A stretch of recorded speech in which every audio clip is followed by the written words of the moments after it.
Program is intended for listeners who are blind, have low vision, or another print disability that makes reading, holding a book, or turning a page difficult or impossible. The content is copyrighted by the respective publishers. For more information, please visit us on the web at nfradioreading.org.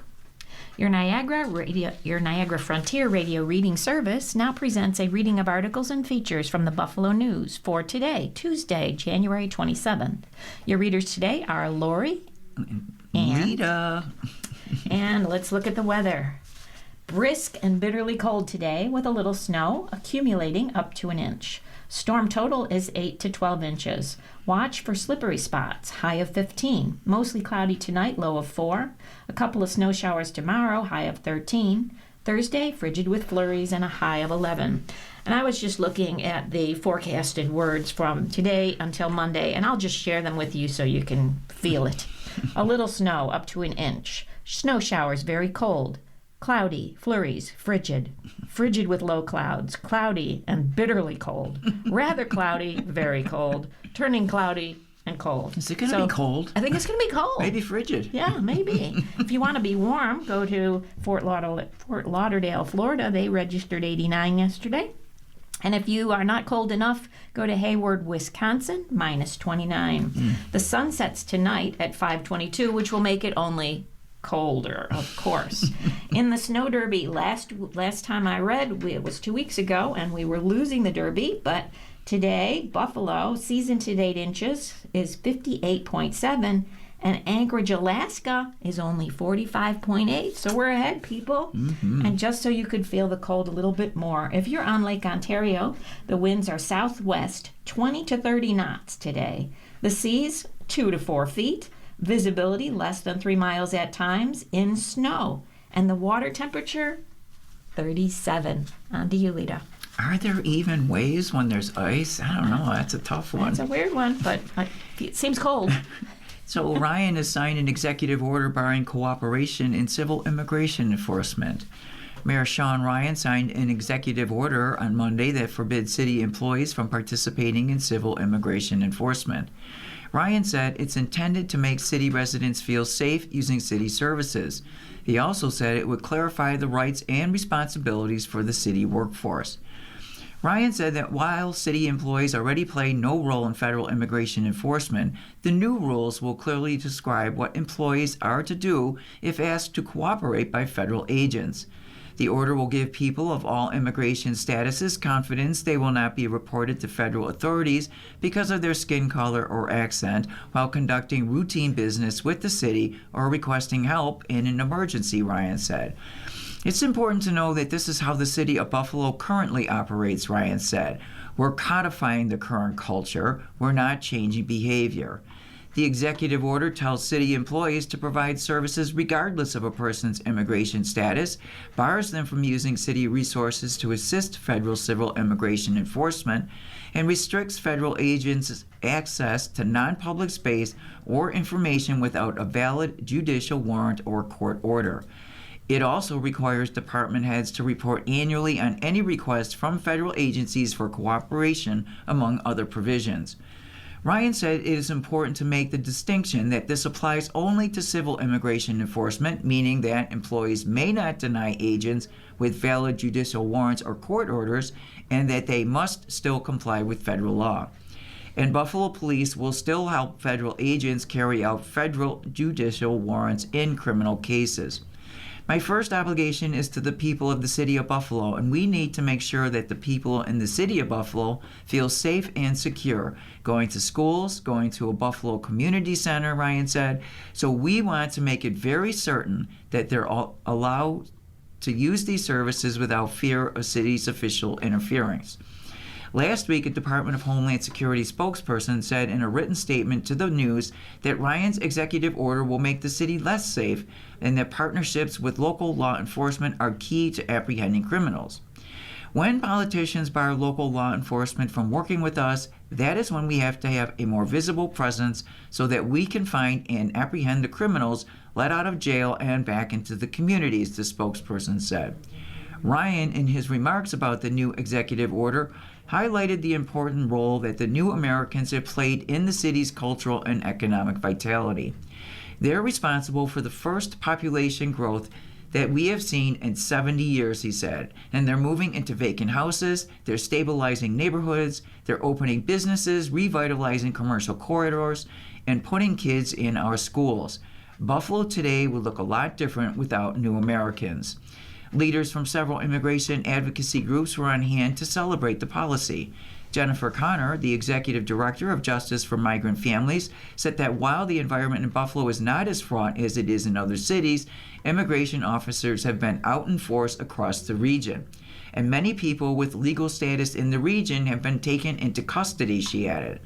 Buffalo is different in the sense that we already had a lot of infrastructure here as a city right on the border, Connor said. We had the immigration court, we had ICE Border Patrol all stationed here already. Her group hopes the executive order will help to alleviate fear and anxiety now circulating in Buffalo immigrant communities. I can now say to them we have a city hall policy that says city workers and police cannot collaborate, she said. So that is the next step as a community. So that's an additional protection. The order comes amid a greater push for protections in cities and states across the county as the Trump administration has ramped up enforcement actions and federal agents have been engaged in confrontations with protesters. Trump has targeted the home states and cities of political enemies with surges in federal immigration officers in LA, Chicago, and Minneapolis.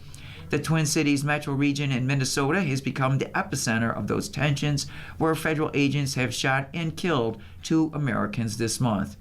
Common Council members and political allies in Erie County and state government have expressed support for Ryan's order, and advocates are continuing their push to make similar policies state law. Megan Maloney de Zelvadar, the New York Immigration Coalition's vice president of advocacy, spoke to the news from the state capitol last week, where her group was publicly campaigning for state legislatures to take up the New York for All bill, proposed legislation that will provide similar protections statewide. While in past years the bill has failed to gain traction, Maloney de Zelvadar said she was encouraged by recent comments from State Senator Majority Leader Andrea Stewart-Cousins and believes the bill will pass this legislative session. We have seen an incredible amount of momentum, and I think this is definitely the year that we're going to get in over the finish line, she said. Assemblymember Patrick Burke, a Democrat whose district includes parts of South Buffalo, was on hand for the signing of the executive order. He said the legislature needs to act this year to afford broader protections in light of what is happening in Minnesota and elsewhere. Something has to be done, Burke said. We just want to make sure it's good policy. State Senator Robert Orr, the Republican Senate minority leader, said that actions like Ryan's executive order are causing further discord and that state legislation with similar prohibitions would not be welcome in his district. I think the answer is not to keep doubling down on these sort of positions that you see both sides have, he said. I think we need to de-escalate the situation. Erie County Republican Committee Chair Michael Cracker said in a written statement that the Ryan policy is a clear political action that puts ideology ahead of public safety. Limiting cooperation between the Buffalo Police Department, city employees, and federal authorities make Buffalo less safe and weakens law enforcement's ability to protect our neighbors and the officers who serve them, Cracker said in a statement. And America is digging out of a deep freeze. More snow piled up across the U.S. Northeast on Monday under the tail end of a colossal winter storm that brought lingering misery to parts of the South, where freezing rain left hundreds of thousands shivering without electricity. At least 25 deaths were reported amid the severe weather. Deep snow, over a foot, 30 centimeters, extending in a 1,300-mile, 2,100-kilometer swath from Arkansas to New England, halted traffic, canceled flights, and triggered wide school closures Monday. The National Service said areas north of Pittsburgh got up to 20 inches of snow and faced wind chills as low as minus 25 degrees Fahrenheit late Monday into Tuesday. A rising death toll included 2 people run over by snowplows in Massachusetts and Ohio. fatal sledding accidents in Arkansas and Texas, and a woman whose body was found covered in snow by police with bloodhounds after she was last seen leaving a Kansas bar. In New York City, officials said 8 people were found dead outdoors in the course of the frigid weekend. There were more than 750,000 power outages in the nation by Monday mid-afternoon, according to PowerOutage.com. Most were in the South, where weekend blasts of freezing rain caused tree limbs and power lines to snap, inflicting crippling outages on northern Mississippi and parts of Tennessee. Parts of Mississippi were reeling in the aftermath of the state's worst ice storm since 1994. Officials scrambled Monday to get cots, blankets, bottled water, and generators to warming stations in the hard-hit areas. The University of Mississippi, where most students hunkered down without power Monday, canceled classes for the entire week as its Oxford campus remained coated in treacherous ice. Oxford Mayor Robin Tannehill said on social media that so many trees, limbs, and power lines had fallen that it looks like a tornado went down every street. A pair of burly falling tree branches damaged real estate agent Tim Phillips' new garage, broke a window, and cut off power to his home in Oxford. He said half of his neighbors had homes or vehicles damaged. It's just one of those things that you try to prepare for, Phillips said. But this one, it was just unreal. The U.S. had more than 8,000 flight delays and cancellations nationwide Monday, according to flight tracker FlightAware.com. On Sunday, 45% of U.S. flights got canceled, making it the highest day for cancellations since the COVID-19 pandemic, according to aviation analytics firm Cirium. More light to moderate snow was forecast in New England through Monday evening. New York City saw its snowiest day in years, with 11 inches falling on Central Park. Main roads throughout the city were largely clear Monday morning, but pedestrians had to plod through snow on some sidewalks and multiple subway lines with above-ground tracks, and they saw delays. Meanwhile, bitter cold followed in the storm's wake. Many communities across the Midwest, South, and Northeast awakened Monday to sub-zero weather. The entire lower 48 states were forecast to have their coldest average low temperature of minus 9.8 Fahrenheit since January of 2014. Record warmth in Florida was the only thing keeping that average from going even colder, said former National Oceanic and Atmospheric Administrator Chief Scientist Ryan Maue, who calculates national averages based on National Weather Service data. In the Nashville, Tennessee area, electricity was back for thousands of homes and businesses Monday, while more than 170,000 others awoke bundled up in powerless homes after sub-freezing temperatures overnight. Many hotels were sold out overnight to residents escaping their dark and frigid homes. Alex Murray booked a Nashville hotel room for his family to ensure they had a working freezer to preserve pumped breast milk to feed their 6-month-old daughter. Anticipating a long wait until power gets restored at his home, Murray planned to extend their hotel stay through Wednesday. I know there's many people that may not be able to find a place or pay for a place or anything like that, or even travel, Murray said. So we were really fortunate. Deaths mount. In New York City, Mayor Zoran Mamdani's office said at least 8 people were found dead outside as temperatures plunged between Saturday and Monday morning, though the cause of their deaths remained under investigation. In Emporia, Kansas, police searching with bloodhounds found a 28-year-old teacher dead and covered in snow. Police said she was last seen leaving a bar without her coat or her phone. Police said snowplows backed into 2 people who died in Norwood, Massachusetts and Dayton, Ohio, and authorities said 2 teenagers, one in Arkansas and another in Texas, were killed in sledding accidents. Officials reported 3 deaths apiece in Louisiana, Pennsylvania, and Tennessee, 2 deaths in Mississippi, 1 in New Jersey. Meanwhile, a business jet crashed Sunday evening while trying to take off during the storm in Maine, killing 7 people. The Bombardier Challenger 600 carrying 8 people crashed at Bangor International Airport around 7:45 p.m. The airport, about 200 miles north of Boston, will remain closed at least until Wednesdays so investigators can examine and remove the wreckage. Snowfall accumulation had just started in Bangor and other planes had been taking off safely. This particular plane model has a history of problems with icing on takeoff that has caused previous crashes, aviation safety consultant Jeff Guzzetti said. The jet was registered to a corporation that shares the same address in Houston, Texas as the personal injury law firm Arnold and Itkin Trial Lawyers, and one of the law firm's founding partners is listed as the registered agent for the company that owns the plane. And you're listening to a reading of today's Buffalo News on your Niagara Frontier Radio Reading Service. The time is 15 minutes past the hour. On the editorial column, the Supreme Court signals it doesn't want to break Fed.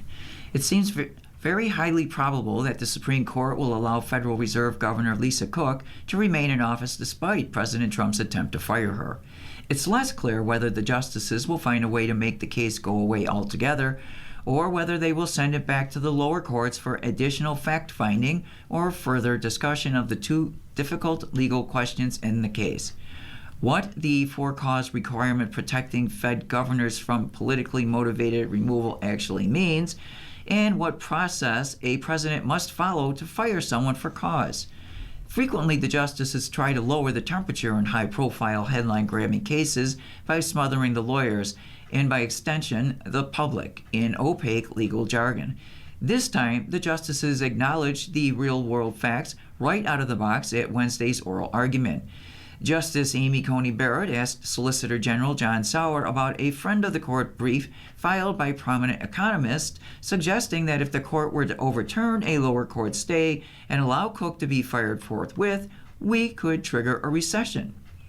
When Sauer began to answer by saying that there was no reason to worry because the market had already undergone a natural experiment when Trump purported to fire Cook in the first place, Barrett interrupted him saying, "I don't want to be in the business of predicting exactly what the market's going to do." For Barrett, the takeaway from the market uncertainty was although she is a judge, not an economist, the existence of the risk would seem to counsel caution on our part in a case like this one, where the lower court has issued a stay, and under the law, the justices are supposed to balance the equities. Barrett is effectively the swing vote on the Roberts Court, so her clearly stated concern about not disturbing the markets was a signal for the markets themselves to relax. What's more, Barrett ordinarily thinks that the justices should follow the law, not calculate political or economic consequences, which makes her willingness to refer to market effects particularly noteworthy. The other justice who emphasized the real-world consequences of the court's decision was Brett Kavanaugh, who has taken the lead in reassuring markets that the conservative constitutional theory of the unitary executive won't undermine the Fed's independence. First, Kavanaugh tried to force Sauer to explain why Fed independence was important. Once Sauer reluctantly got there, Kavanaugh lowered the boom, telling him that the Trump administration's position, there's no judicial review of Cook's firing, no process required to fire her, and no remedy available to her, a very low bar for cause that the president alone determines, would weaken, if not shatter, the independence of the Federal Reserve. The justices' concerns about how Cook's firing might affect the agency's independence, however, doesn't resolve the tricky legal issues the case raises. Much of the oral argument was spent with the justices pressing Cook's lawyer Paul Clement, the brilliant Supreme Court advocate who served as Solicitor General under George Bush, on how those issues might be resolved. Clement put on a veritable oral argument clinic, offering the justices numerous pathways for resolving the case in Cook's case. Chief Justice John Roberts seemed especially interested in finding a way to hold that Trump's allegations against Cook, which she denies, couldn't count as grounds for dismissal even if they were accurate. But getting a consensus among the justices on the legal issues won't be easy. The reason is that those issues are genuinely subject to reasonable debate. Clement argued extremely convincingly, as it happens, that the words "for cause" in the statute must mean that removal requires inefficiency, negligence, or malfeasance. Yet while other statutes define "for cause" in precisely this way, the Federal Reserve statute leaves the term undefined. Ruling that the lack of a definition makes no difference is a tough pill to swallow for justices who claim to be textualists, relying on statutory language rather than legislative intent. As for the procedure required for a president to fire someone for cause, the court would effectively have to invent one. During his presidency, William Taft fired 2 members of the Federal Board of General Appraisers for cause after appointing a special committee of inquiry at the suggestion of the young jurist Felix Frankfurter, who served on the committee and later the Supreme Court. Requiring such a committee would seem excessive for today's standards, yet the court would doubtless prefer to avoid designing a special procedure to cover such firings, particularly given that, except for the Fed, the same justices have now held that presidents generally can't be barred from making for-cause firings of Senate-confirmed officers. The upshot is that while Cook and the market should sleep easier now, it's conceivable that the case will continue to limp along if the Chief Justice can't craft a majority to resolve it once and for all. And there's an old adage that hard cases make bad law. This is an easy case on the facts, but the law is hard, and so the justices have their work cut out for them. And Kathleen Parker states Canada's leader ended Trump with gentlemanly clarity. People who made it through President Trump's comical address Wednesday at the World Economic Forum were rewarded with relief when he said a military invasion of Greenland was off the table, for now.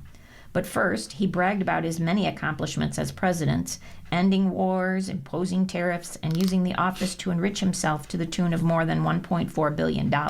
He left that out. He also made his argument for taking Greenland, which he said the United States returned to Denmark after defending the island in World War II. How stupid we were to do that, he asked. But all he was asking for was a simple handover of a largely uninhabitable big piece of ice. Greenland, Trump told the crowd, is essential to national security. Though Trump's speech offered some reassurance, his overlong performance paled in comparison with others, chiefly that of Canada's Prime Minister. Mark Carney's elegant speech on Tuesday was Beethoven's Fifth Symphony to the monotonous strains of Trump's swaggering ditty. Carney basically ended Trump with gentlemanly clarity.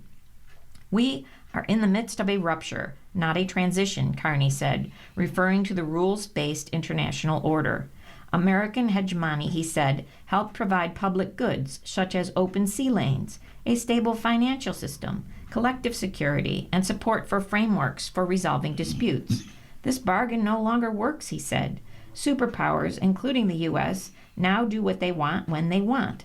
Vladimir Putin wants Ukraine, he goes in. China wants Taiwan, it's just a matter of time. The U.S. took Venezuela and now wants Greenland. Carney's suggested remedy is greater strategic autonomy in energy, food, critical minerals, finance, and supply chains. When the rules no longer protect you, he said, you must protect yourself. But middle powers, as he described Canada and Europe, building fortresses of self-sufficiency while competing against each other would be less effective against aggression than a coalition of nations with shared values and an acceptance of reality as the world is. Negotiating bilaterally with a homogeneous would be to negotiate from weakness. We compete with each other to be the most accommodating. This is not sovereignty. It is the performances of sovereignty. It is the performance of sovereignty while accepting subordination. The audience went wild, nothing like the tepid response to Trump's mischaracterizations and fantasies. It was a relief, finally, to hear a statesman articulate the sense of rupture so many Americans have been loath or unable to express. Complacency in the hope of safety never has worked. Everyone understood, especially when Carney noted Canada's support for Greenland and Denmark. His remarks essentially were a call to arms and a plea to live in truth, to build strength at home, and to act together. That is Canada's path, and it is a path wide open to any country willing to take it with us. It has been a while since anyone has given a grander speech, inspiring memories of Winston Churchill, which brings to mind Harry Hopkins, FDR's emissary to the British Prime Minister back in 1941. As told by Eric Larson in The Splendid and the Vile, based on historical records and diaries, Churchill sought to persuade Roosevelt to join Britain in its defense against Germany. Hopkins, a mild-mannered man of death's door appearance, was also charming and had been sent to hear Churchill's case and to speak for the president. Over brandy and cigars, Churchill launched into a monologue describing the war thus far, proffering a vision of the United States of Europe, explaining England's rule of law and free speech values, and his wish only to protect them against tyranny. What would the president say to all this? He asked Hopkins. After a long pause, Hopkins drawled, I don't think the president will give a damn for all that. After another long pause, you see, we're only interested in seeing that Hitler gets licked. Hopkins was surely more direct than Carney, but circumstances were vastly different. Hitler had just bombed Britain, and the country's invasion seemed imminent. Yet both instances, then and now, required a recognition of reality and an embrace of what must be done. Carney didn't say Trump must be licked, but few could have missed his point. Okay, I'll give you a little description here of the editorial cartoon. There is a copy of the Bill of Rights on the ground with 10 bullet holes in it on the First Amendment, the Second Amendment, the Fourth Amendment, the Fifth Amendment, and the 14th Amendment. And to the left of that is your classic ICE agent with a mask over his face, wearing sunglasses and dark clothes, firing 10 bullets into our second victim over in Minnesota. So in another voice column, there is a story here by Gerald Kelly.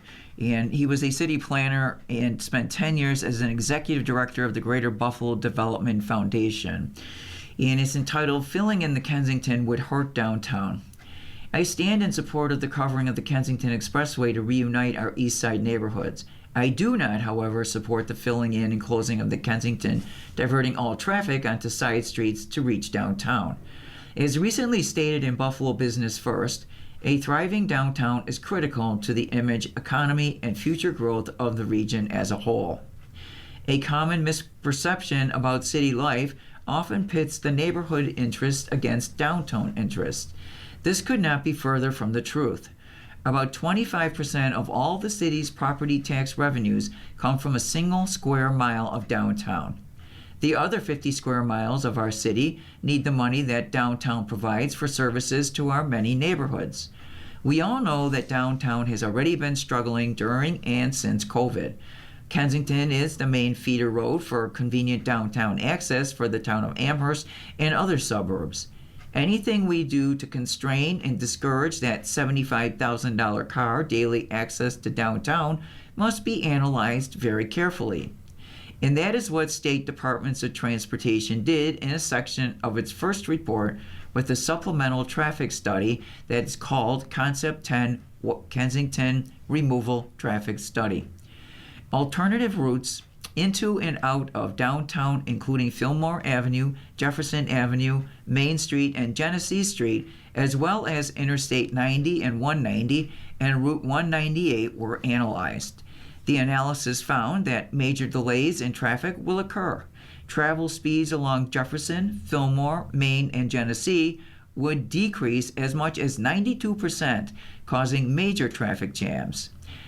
Peak hour delay time per roadway would increase from 224 hours to, get this, 2,894 hours. Yeesh.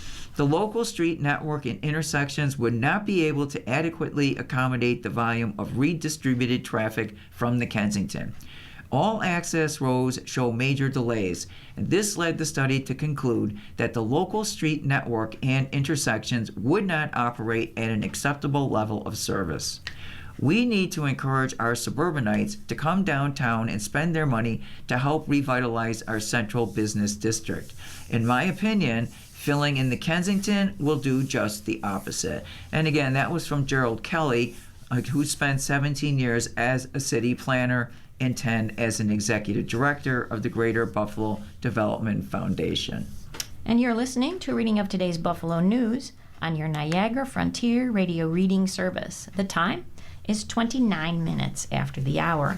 In my view, Judith Whitehead will never regret taking up knitting. Knitting becomes a lifelong hobby. When I was 8 years old, my classmates and I began to learn how to knit in school during our unscheduled class time. I owned no knitting needles back then and actually tried using pencils until I convinced my mother to purchase a pair of needles. We would make simple items such as headbands and doll clothes, and we really enjoyed this new craft. Since then, knitting has been a pastime pretty much my entire life. I've knitted sweaters and items to wear for myself, baby clothes when I was expecting my children, and a set of baby items for our new grandchild. I knitted my husband-to-be a sweater vest when I was a teenager that hasn't fit him for years, but he chooses to hold on to it anyway. I've also produced numerous scarves, boas, and hats over the last 60 years and continue to enjoy creating items. Knitting is an ageless skill that is like riding a bike. Once you have that skill down, you will never forget it. Recently, I caught a segment on a television talk show discussing that knitting has been revived by millennials. In fact, many of them use knitting as a way to avoid spending too much time looking at their screens. Go figure, what is old is new again. No longer is knitting a baby boomer's hobby. Now a younger generation has found the diversion of avoiding their electronics and simply relaxing with 2 needles and a ball of yarn. Knitting is an easy way to fight stress, and when you achieve excellence in the art, you can perform it without even thinking. I call it mindless because I can watch a movie or carry on a conversation while making a scarf, a neck warmer, or some other pretty thing. Who does not like a handmade item? During the pandemic, I knitted some 50 to 75 scarves and neck warmers while cooped up at home. It was a way to pass the time and to be creative. It even provides a small amount of exercise. Knitting burns 100 calories an hour. Does it really? The irony of it all is that I rarely wear a scarf because I get too warm. I will say there are dozens of people, friends and strangers, who now own one of my creations that I gifted to them. Yarn is not too expensive to purchase and can be found in any craft store or online. And it is a craft that's easily portable. I have taken many airline flights with my yarn and needles to help me pass the time. It is also a good conversation starter with strangers who invariably ask, "What are you making?" I am now in the process of making an afghan for my son from all the scraps of yarn that went unused over the years. Knitting has been such a surefire way to pass the time and help relieve my anxieties that I'm not at all surprised a younger generation has finally discovered what used to be called an old person's craft. Those who are interested in learning how to knit can easily find a host of YouTube videos on how to get started. That's one way our world of advanced technology has been helpful. You can always find an online tutorial for whatever it is that you want to learn. So if you are looking for a great hobby that will help you create something original and beautiful, not to mention the ability to make an original gift, knitting is for you. Go ahead, give it a try. Okay, from Susan Estridge. By the way, my mother used to knit all the time and crochet. So, from Susan Estridge, Smith played by the letter of the law. Jack Smith finally got his chance to defend his investigation publicly in testimony before the House Judiciary Committee on Thursday. Smith is a dinosaur by the administration's standards. He is the polar opposite of Pam Bondi. He is a career prosecutor who doesn't play politics and never has. In his testimony, Smith stood firmly by his decision to prosecute President Trump both for his effort to overturn the 2020 election and his mishandling of classified documents. If asked whether to prosecute a former president based on the same facts today, I would do so regardless of whether that president was a Republican or a Democrat. No one should be above the law in our country, and the law required that he be held to account, so that is what I did. No one really took him on about the overwhelming evidence his team amassed. The Republicans just repeatedly attacked him for being partisan and political like them. Speaking of the 2020 election case, he said, "The evidence here made clear that President Trump was by a large measure the most culpable and most responsible person in this conspiracy. These crimes were committed for his benefit. The attack that happened at the Capitol, part of this case, does not happen without him. The other co-conspirators were doing this for his benefit." Jack Smith is a deranged animal who shouldn't be allowed to practice law, Trump responded on Truth Social while the testimony was going on. If he were a Republican, his license would be taken away from him, and far worse. Hopefully, the Attorney General is looking at what he's done. What choice does she have? Lindsay Halligan, the finally deposed former Trump personal attorney who pretended to be the U.S. Attorney for the Eastern District of Virginia, has some free time and experiencing falling flat on her face with indictments. Maybe she'll be brought into the DOJ to give it a whirl. The Trump administration seems to have no shortage of lawyers willing to try their hands as prosecutors, ready and willing to abuse their discretion with politicized investigations. Jack Smith is a different breed. Maybe if Smith were a more political animal, things would have worked out differently. Smith started late. Democrats did not rush into this investigation, and they should have. He proceeded judiciously. He did not try his case in the press. He got a terrible judge in Florida. The Supreme Court terminally slowed things down. Trump ended up as president, and Jack Smith is supposed to worry about going to jail. Asked by a Democratic member of the committee whether he was concerned that the DOJ would find a way to indict him, Smith gave the only honest answer. He said, "I believe they will do everything in their power to do that because they've been ordered to do so by the president." The Republicans on the committee tried to portray Smith's work as the Biden administration's efforts to punish their political enemies. That's not what the Jack Smiths do.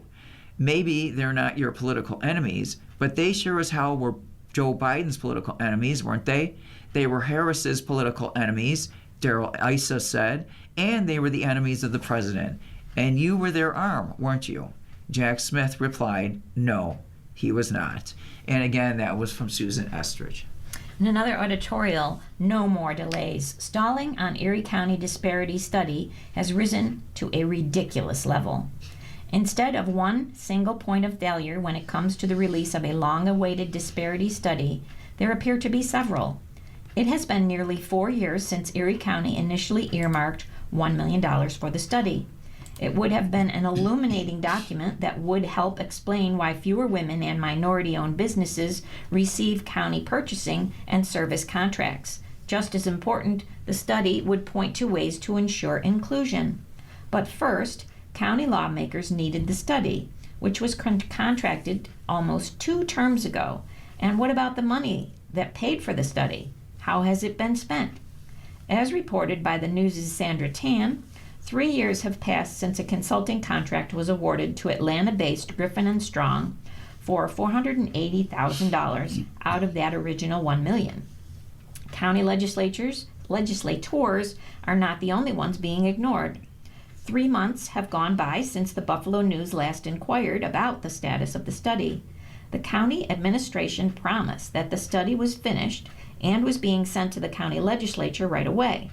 Administration officials cited communication delays in dealing with an out-of-town consultant, changed federal mandates, and difficulty collecting the needed data.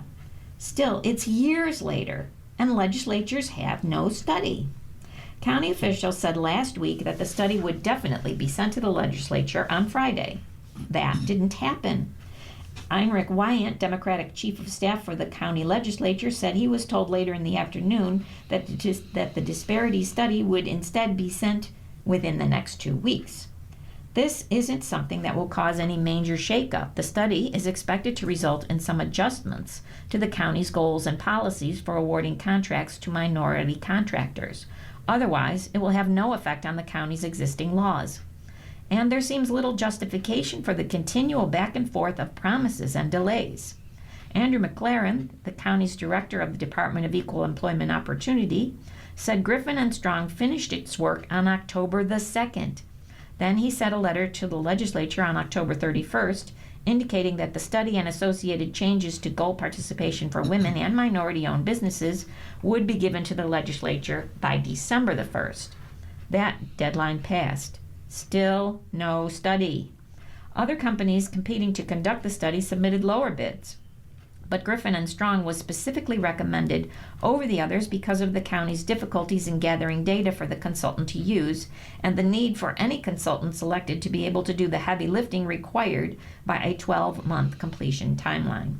But this consultant provided no regular updates of the status of the study, even the promised quarterly ones to the Minority and Women Business Enterprise Committee, and the committee meant to oversee the study's work was never created.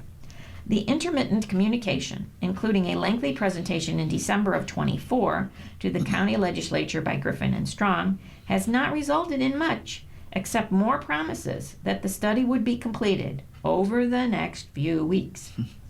Those responsible for the study must communicate with legislators on both sides of the aisle, and not just two Democratic legislators representing Buffalo City districts. Legislator Lindsay Lorigo, Republican from West Seneca, who has repeatedly asked for updates, deserves an answer. For that matter, so does the public. And flipping over to some national information, the pediatric group Feds are at odds over vaccines. As an alternative to new federal vaccine recommendations, the American Academy of Pediatrics released its own childhood vaccine schedule Monday with the backing of a dozen of the nation's most prominent medical groups and associations. The AAP's vaccine schedule differs from the new federal one in a number of ways, largely sticking to previous recommendations. For example, it continues to recommend routine flu vaccinations, hepatitis B vaccinations for all infants, and COVID-19 vaccines for all children from the age of 6 to 23 months, whereas the new federal schedule does not, instead leaving it up to parents and doctors whether to vaccinate individual children in most cases. The recommendations from the CDC, I think, are confusing for parents and for pediatricians, said Dr. Adam Ratner, a pediatric infectious disease specialist and a member of the Academy's Committee on Infectious Diseases. These recommendations are very different from what CDC recommended a year ago, or 2 years ago, or 5 years ago. It's not that the science has changed, it's that the people running CDC have changed.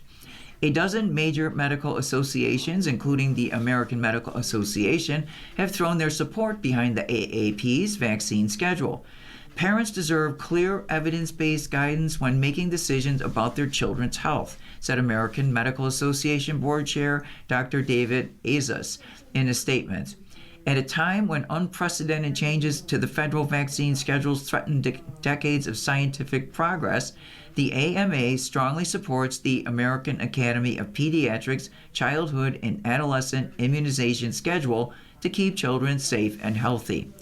The AAP's vaccine schedule comes after the Federal Centers for Disease Control and Prevention recently moved to remake the childhood vaccination schedule to recommend children be vaccinated against 11 illnesses, whereas it previously recommended broad immunization against 17 illnesses. Notably, the CDC is no longer broadly recommending shots that protect against the flu, rotavirus, COVID-19, meningococcal disease, hepatitis A and hepatitis B, instead leaving it up to parents and doctors whether to give them to individual children. The CDC is still recommending some of those vaccines for children who are high risk. Federal officials said the new CDC schedule came after a review of other countries' vaccine practices and the scientific evidence behind them conducted at the instruction of President Trump. After an exhaustive review of the evidence, we are aligning the U.S. childhood vaccine schedule with international consensus while strengthening transparency and informed consent, Health Secretary Robert F. Kennedy Jr. said in a news release when the most recent changes were announced this month. This decision protects children, respects families, and rebuilds trust in public health. The American Academy of Pediatrics' new vaccine schedule is the group's latest break with the federal government since Kennedy, a longtime vaccine skeptic, took charge of the Department of Health and Human Services. In July, the AAP, along with 4 other medical groups, sued Kennedy over changes made to COVID-19 vaccine recommendations for children and pregnant women. The Academy and other groups have since filed an amended version of that lawsuit that alleges newly appointed members to a federal vaccine advisory committee lack the credentials and experience to serve in their roles and that the group's votes should be declared null and void. The lawsuit is ongoing. The Academy filed another lawsuit against HHS in late December after the department cut nearly $12 million in grants to the organization. The Academy argued that the funding cuts violated the First Amendment and were in retaliation for speaking out against actions by the administration. A federal judge granted AAP's request for a preliminary injunction earlier this month. The American Academy of Pediatrics continues with their attempts to hinder this administration's work through procedural and legal challenges while trying to preserve a broken status quo, a spokesperson for the HHS said in a statement about the lawsuit. and a priest is facing sex abuse trial, he seeks the default verdict in that case. A rare opportunity for a trial against a former Catholic Diocese of Buffalo priest accused of child sex abuse appears to be slipping away. James Spielman, a former priest who has admitted molesting 2 victims and is accused of abusing several others, has told a state Supreme Court judge that he can't afford an attorney and is not well enough to travel to Buffalo from his home in Allegheny County to give a deposition. Spielman also requested a default verdict in the case that is against him. The Child Victims Act, signed into law in 2018 in New York, promised people who had been sexually abused as children a chance to bring their accused molesters to court and gain a measure of justice that has eluded them, in many cases, for decades. Nearly 1,500 Child Victims Act cases were filed in Western New York, with more than half of them claiming abuse by a priest who worked in the Buffalo Diocese. In all, 230 priests were accused in lawsuits of sexually molesting children. But no priests have gone to trial or even testified in the 7 years since the Child Victims Act opened a 2-year window for childhood sex abuse cases where the statutes of limitations had passed to be heard in the courts. Many of them already were deceased at the time of the lawsuit filings. Or, in cases involving a living priest, the Buffalo Diocese almost always was named as a defendant. So, when the diocese filed for Chapter 11 bankruptcy protection back in 2020, those cases came to a screeching halt because of federal bankruptcy rules. Many cases didn't even name an accused priest as a defendant. A case involving Spielman was an exception.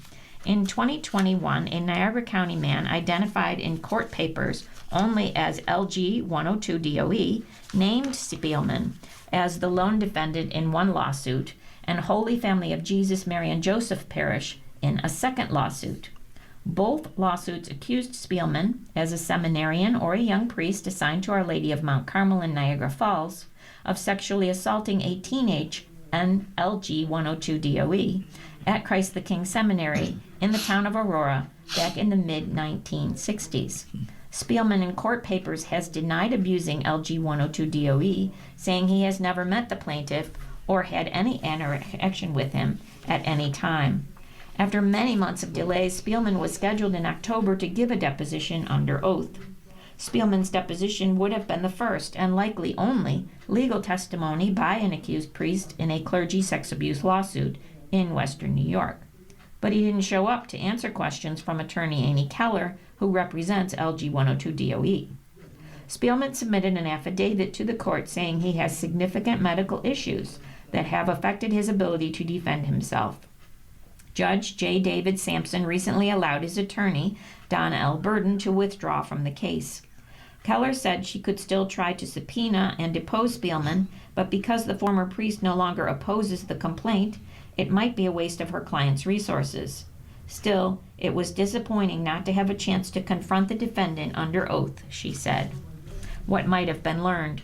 It is rare for a defendant to admit to sexual abuse in a deposition, Keller said, but such questioning is often informative about the process of who was supervising or who should have been supervising, or what the policies were or the lack thereof. Keller said the diocese refused for months to turn over Spielman's medical and employment records, then battled in court over the issue, even though Spielman had no objections about it. The diocese's lawyers insisted on a court-ordered confidentiality agreement prior to handing over documents related to Spielman, according to court records. Without the delays, depositions could have happened in 2024, followed by a trial, Keller said. The case would have been complete absent the year and a half that was wasted on trying to get a full response from his former employer, she said. In December, Spielman, age 81, wrote to Sampson to say he couldn't appear in court and no longer could afford to pay Burden to represent him. I do not admit liability in this matter, but I no longer wish to continue defending the action, and I can't afford to pay for further legal representation. I have advised my counsel to permit it to proceed to a default verdict, he said. The case appears headed to a default judgment. And as part of our newspaper reading, we now present the day's death listings. If you need further information on any of these names, please call us at 716-821-5555. That's 716-821-5555. James M. Allen, Jackson N. Cavagnaro, Craig A. Flatting, Joanne L. Persicini, Nee Nimsker, Christine K. Secord. And just a quick thing here, Ben Sion, who was 89-year-old, was an immunology scientist at Roswell Park, and he passed away. And the work that he quietly did behind the scenes actually was developed into a drug. He was a giant in the field, and if you saw him in the corridor, he was this very mild-mannered, sweet gentleman who never tooted his horn. He was awarded a Lifetime Achievement Award by Roswell Park in 2023 and he died on this December 17th. He was born in Japan and came to the United States and has been working at Roswell since 1967. In 1980, he found a way to isolate the genetic protein, and a key discovery that later led to the development of drugs that would treat a large B-cell lymphoma, which is very aggressive, and it was later approved as a modified form for additional applications in patients with B-cell lymphoma, most common kind of non-Hodgkin's lymphoma. So, a good man. He would be missed. Yes, he will. Fearing ICE, parents make plans for care of their children. Brian Todd was watching football on January 11th when federal immigration officers pulled into his driveway, walked over to his neighbor house on the east side of St. Paul, detained the adults, and left behind 2 children under 15 years old. Todd, who has children about the same age, took them in. 4 days afterward, he tried to track down family from out of state. It took nearly a week until a relative picked up the children. Some immigrant parents, fearful of their children facing similar uncertainty if they were to be arrested, detained, or deported, are taking the extreme step of legally transferring parental authority to teachers, co-workers, fellow parishioners, and neighbors. The anxiety heightened after reports of federal agents detaining children as young as 5 years old. And on this day in history, in 1756, composer Wolfgang Amadeus Mozart was born in Salzburg, Austria. In 1880, Thomas Edison received a patent for his incandescent electric lamp. Well, that was a very important discovery there. In 1945, during World War II, Soviet troops liberated the Auschwitz and Birkenau Nazi concentration camp in Poland. In 1967, astronauts Virgil Gus Grissom, Edward H. White, and Roger Chaffee died in a flash fire during a test aboard their Apollo 1 spacecraft in Cape Canaveral, Florida. In 1973, the Vietnam Peace Accords were signed in Paris, ending direct U.S. involvement in the Vietnam War. In 1984, singer Michael Jackson suffered serious burns to his scalp when pyrotechnics set his hair on fire during the filming of a Pepsi-Cola TV commercial at the Shrine Auditorium in L.A. In 2002, a series of explosions rocked an armory in Lagos, Nigeria, starting fires in nearby neighborhoods and killing hundreds of people. Many of those who died were area residents who drowned in a canal in darkness while fleeing the blasts. And in 2013, a fire started by pyrotechnics in the Kiss nightclub in Santa Maria, Rio Grande do Sul state, Brazil, killed 242 people and injured over 600. And happy birthday for Tuesday, January 27th.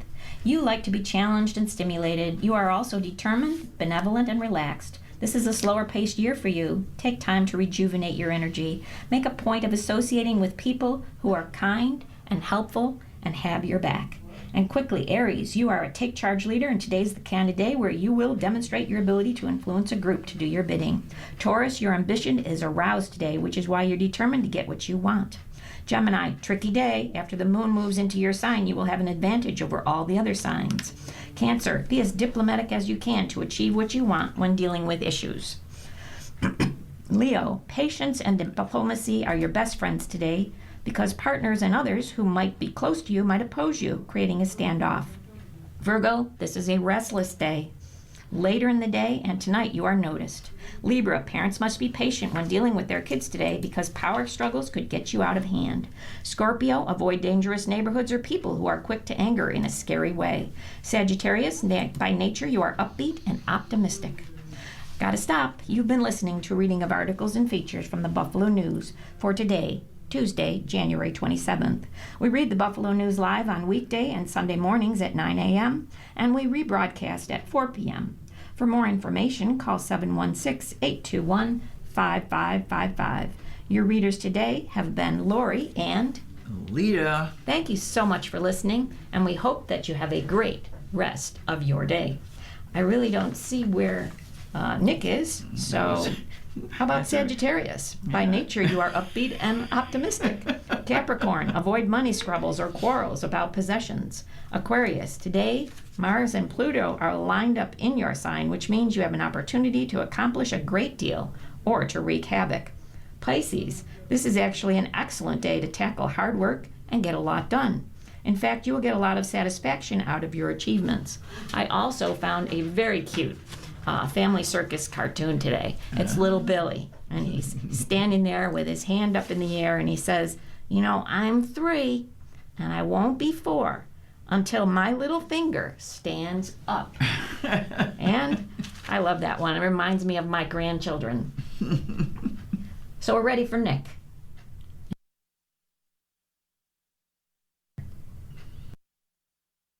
If you or people you know shop at any of the Dash's supermarkets, please save Dash's register tapes for radio reading. Our agency receives $2 for every $100 in Dash's register tapes. Radio reading has raised thousands of dollars so far. Anyone can drop off their Dash's tapes to the Niagara Frontier Radio Reading Service at 1199 Harlem Road, Cheektowaga, between William and Clinton Streets. Or Dash's tapes can be mailed to the Niagara Frontier Radio Reading Service at 1199 Harlem Road, Cheektowaga, New York, 14227. Any questions on Dash's tapes for radio reading? Call us at 716-821-5555, and thanks for caring.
And we'll continue now with our reading of articles from today's Buffalo News. Your readers are Lori and Lita. And you want to know, I'm going to tell you why healthcare coverage is so expensive. Millions of Americans got a nasty reminder this month of just how costly healthcare coverage is. Workers, Affordable Care Act enrollees, and Medicare beneficiaries are all contending with steeper than usual hikes in their health insurance premiums for 2026, yet another stressor in the nation's affordability crisis. Employers' health benefit costs are expected to rise 9%, the largest increase in several years, though they will try to soften the blow somewhat for workers, according to consultants. Premiums for the benchmark Affordable Care Act plan soared 26% on average, one of the biggest jumps since the Obamacare plans debuted more than a decade ago. Enrollees' actual premium payments are expected to spike 114% on average due to the expiration of the enhanced federal subsidies, according to KFF, a health policy research group. And Medicare Part B premiums, which cover doctor visits, outpatient hospital service, and other care, shot up nearly 10% this year, the largest increase in 4 years and second largest hike in dollar terms in the program's history. The standard monthly premium is now $202.90, up $17.90 from last year, according to the Centers for Medicare and Medicaid Services.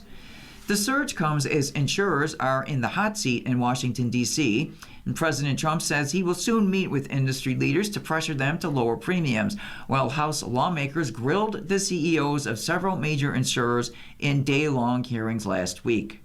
Insurers, however, don't always feel pressured to reduce costs, said Vivian Ho, a health economist at Rice University. Many larger employers hire an insurance company to administer their health benefits but pay their workers' claims. There's not as much incentive to drive the hardest bargain if you're not on the hook for most of the increased prices yourself, Ho said. There are many common factors driving up policyholders' monthly tabs. One is that Americans have been going to the doctor more often and, in some cases, getting more intensive treatments. This stems in part from people deferring care during the pandemic, which has led to diseases being diagnosed in later stages in some patients, experts said. For instance, since the COVID-19 pandemic, more workers have been accessing mental health services, a benefit that employers have focused on expanding. Some 10.1% of policyholders had a behavioral health office visit in the second quarter of 2025, compared to 7.1% in the same period in 2019, according to a study of employer-sponsored plans by Mercer, a consulting firm. Also, the growth of medical clinics and telehealth providers has made it easier to access health services, said Sunit Patel, U.S. Chief Actuary for Health and Benefits at Mercer. Plus, there's a growing range of providers, such as physician assistants, to treat patients. You put that all together, and we're seeing greater utilization, he said. Another factor is the increase in Americans suffering from chronic diseases, said Hans Lita, a principal focusing on healthcare at Milliman, an actuarial firm. These include obesity, diabetes, heart, lung diseases, cancer, and Alzheimer's disease. And a closed concession stand irks a man who wanted the pact. When Peter Flanagan lost his job as a culinary instructor in 2018, he was seeking unemployment benefits in the downtown Swan Tower building when he saw an opportunity, a vacant snack stand in the hallway with a sink and a coffee pot. So he contacted Ellicott Development and offered to lease the space. During those first months, the operation was him, a crock pot, and a George Foreman grill, serving jerk chicken to office workers and bringing in $500 in sales every day. Pete's Place Food Shop was a gift of desperation, he said. I poured my heart into it.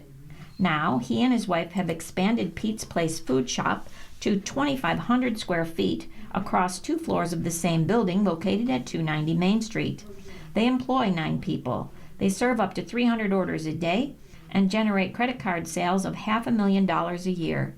That excludes revenue from cash and catering services, they said.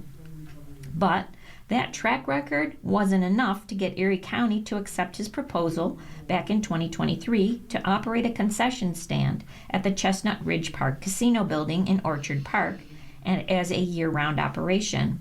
The county instead awarded a 3-year contract to a concessionaire that often failed to open and now owes more than $4,000 in unpaid revenue and late fees from its Grover Cleveland Golf Course and Chestnut Ridge Park locations, and that's according to the Erie County Comptroller's Office.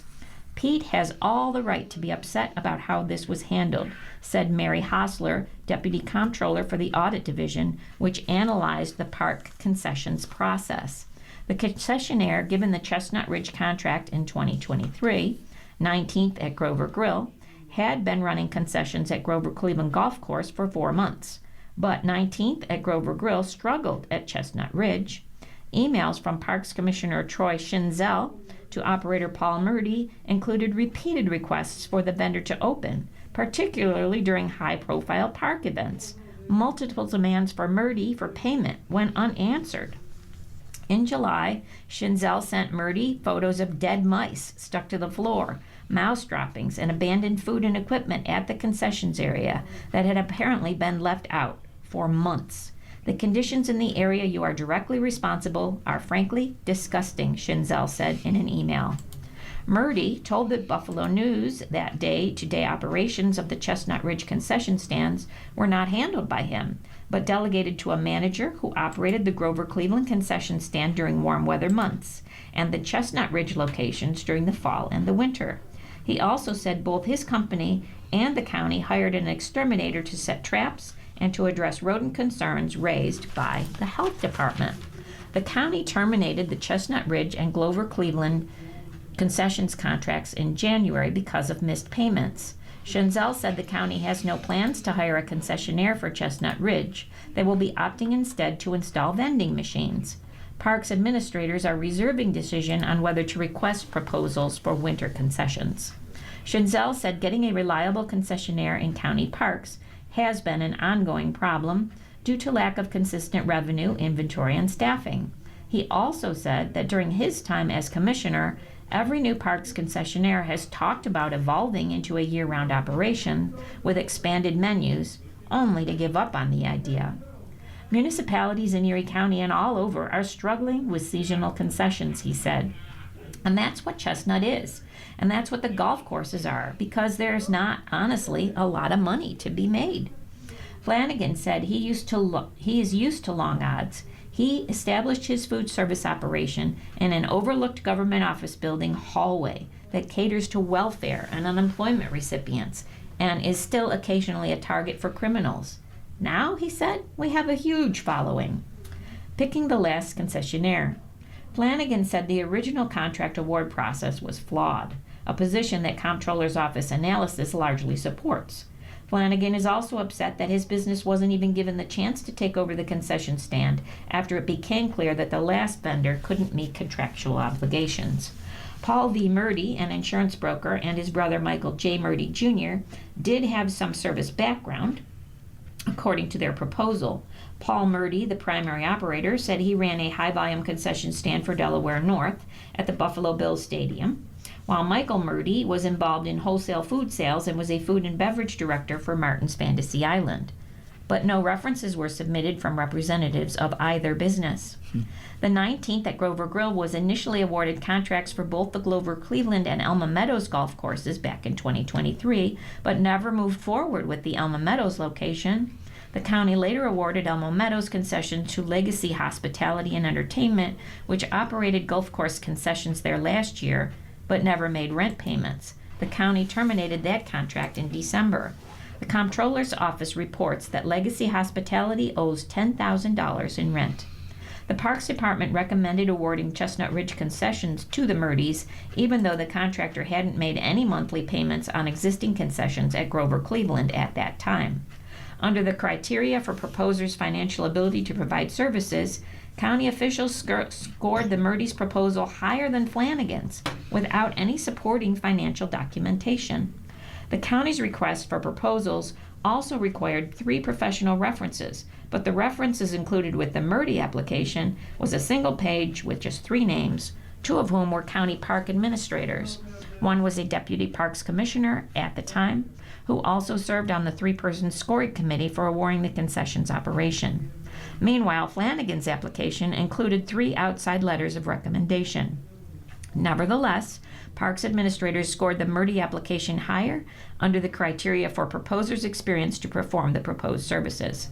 Schinzel, who did not serve on the scoring committee, said it was reasonable for Parks administrators to be listed as references since they would be the most knowledgeable about a vendor's performance as a Parks concessionaire. Going forward, however, he said, no county employees will be allowed to serve as references for future proposals. Flanagan's application scored higher than the Murdy's 19th at Grover Grill application, but when all criteria were totaled, the Murdy application won out. The Murdy proposal for Chestnut Ridge offered the county 5% of gross revenue instead of paying a set monthly rental fee as the county initially required. Schinzel said he accepted that arrangement because of the difficulties experienced by concessionaires in that location. However, with no set rent, Murdy said he interpreted the contract to mean that if his company sold no food or beverages during any given month, they owed the county nothing. Although the contract required Chestnut Ridge concessions to be open daily from November 1st to April 15th, Chestnut Ridge concessions were frequently closed. Last year, he said, no concessions were offered for any month but December. For months that we were not vending or open, the county never required that we submit profit and loss statements because it was tied to revenue, he said. And when there was no revenue, we didn't submit reports. When the county awarded the Chestnut Ridge contract to the Murdys, Flanagan was angry. He and his wife, Sam Nguyen, had envisioned developing a more robust concessions menu and turning the Chestnut Ridge casino area into a mid-range eatery, which would be open year-round. His wife, a native of Vietnam with a master's degree in finance from NAGRI University, gave up her Bank of America job to help run Pete's Place. Together, they've hired immigrants through the county's Pivot program, a welfare-to-work effort that has spawned reliable full-time jobs. Upset at losing the Chestnut Ridge bid and believing the process was fixed, Flanagan spent the next 2.5 years filing Freedom of Information requests from the county to try to find out why the 19th at Grover Grill was given the contract the first place and to uncover evidence of mismanagement by 19th at Grover Grill. He ultimately received and shared piles of documents that raised red flags with the controller's office. His materials showed that the Parks Department never charged contractual late fees for non-payment, accepted sparse business record as evidence of revenue collection, and had no system to monitor concessions activity during the months the concessionary was contractually bound to operate. What happens now? The Comptroller's Office report has made numerous recommendations for how the Parks Department can strengthen its concession application and vetting process, and it acknowledged that many changes have already been made as a result of the auditor's finding. Schinzel said that includes establishing flat annual fees for future concessionaires and having park staffers check and record daily whether park concession stands are open when they're obligated to be open. This will not matter for Chestnut Ridge Park in the near future because the Parks Department is giving up on staffed concessions for now. Since no concessionaire will be on site to rent toboggans, Schinzel said the county has purchased some toboggans and will make them available to park goers on the sledding hill free of charge. They're not monitored? That's weird. The new vending machines will also provide some hot foods that can be microwaved, including hot chocolate and coffee, Schinzel said. The county will seek new concessionaires for the Elmo Meadows and Grover Cleveland golf courses, but Flanagan says he wants only Chestnut Ridge. My long-term goal of this is to have a fair chance to just provide excellent services within our heritage park, he said. And you are listening to a reading of today's Buffalo News on your Niagara Frontier Radio reading service. The time is 14 minutes past the hour. And Erie County Democratic Committee Chair Jeremy Zellner's campaign for state senate has raised over $102,000, has spent over $102,000, that's a big difference, on television ads in his race against Republican candidate Dan Gagliardo to replace Mayor Sean Ryan in the 61st District. The expenditures to SDKD, a firm in New York City, were part of the $238,548 that Zellner's campaign, Friends of Jeremy Zellner, had spent on the special election set for the 3rd of February. The Democratic Party leader's other top expenses included $7,941 to the Threshold Group, a campaign consultant in New York City, as well as $605 in online ads on Facebook, meals, and other campaign expenses.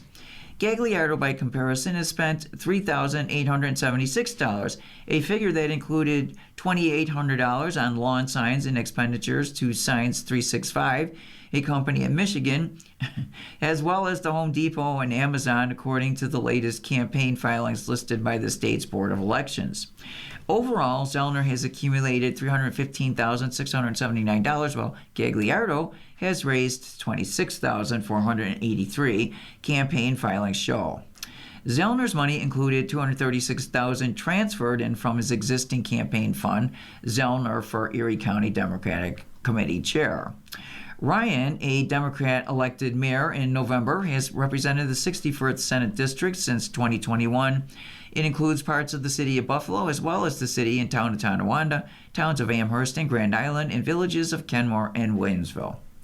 The seat became vacant, setting up a battle between Assemblymember Jonathan Rivera, a Democrat from Buffalo, who also sought the seat from Zellner.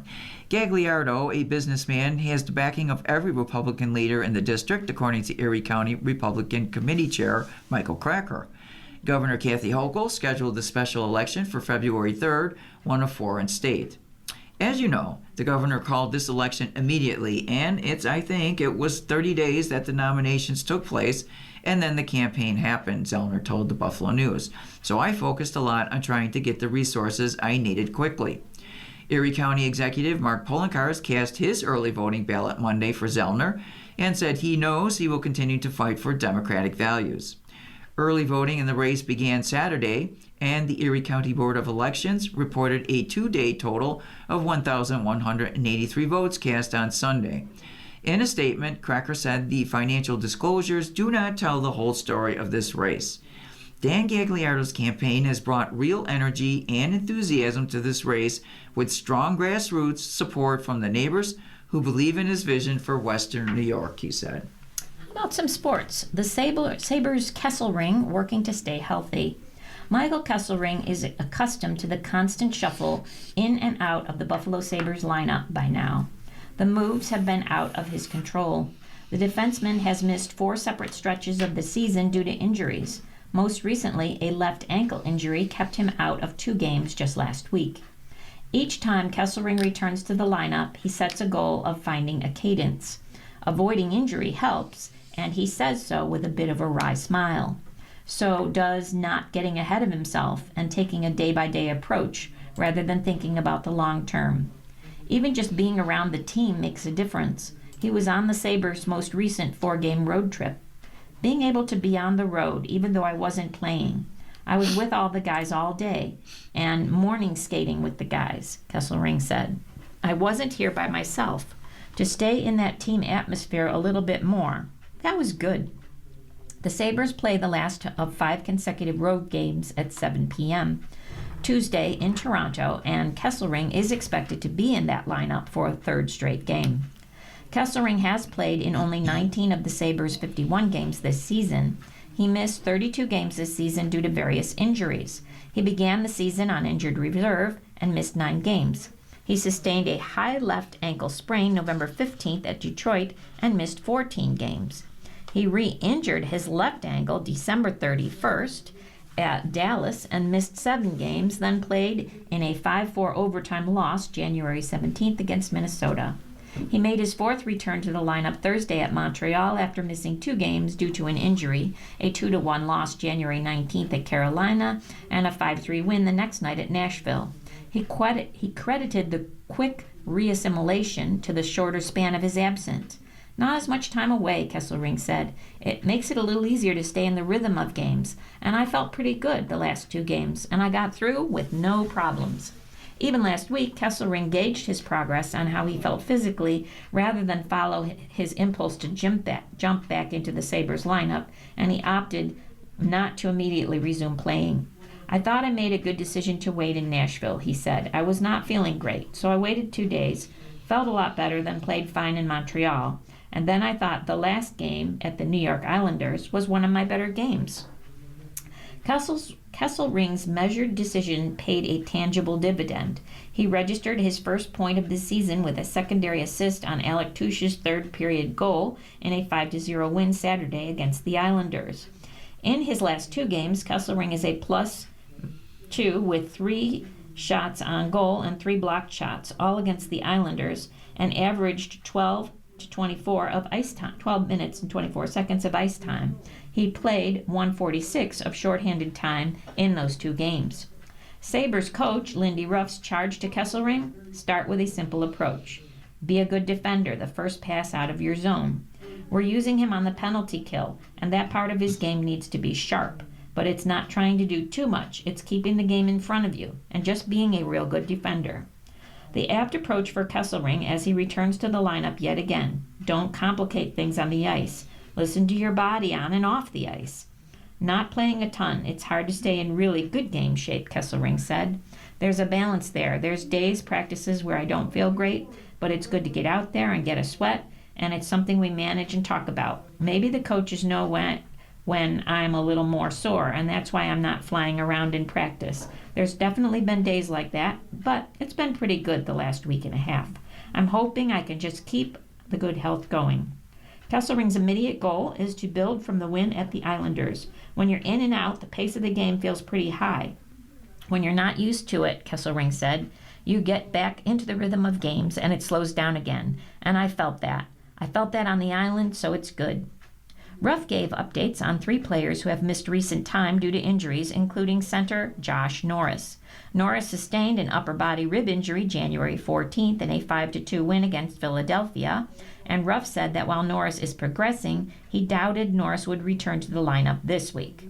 We're going to balance whether it's the right idea with all that time coming off, Ruff said in reference to the Olympic break, which begins February 6.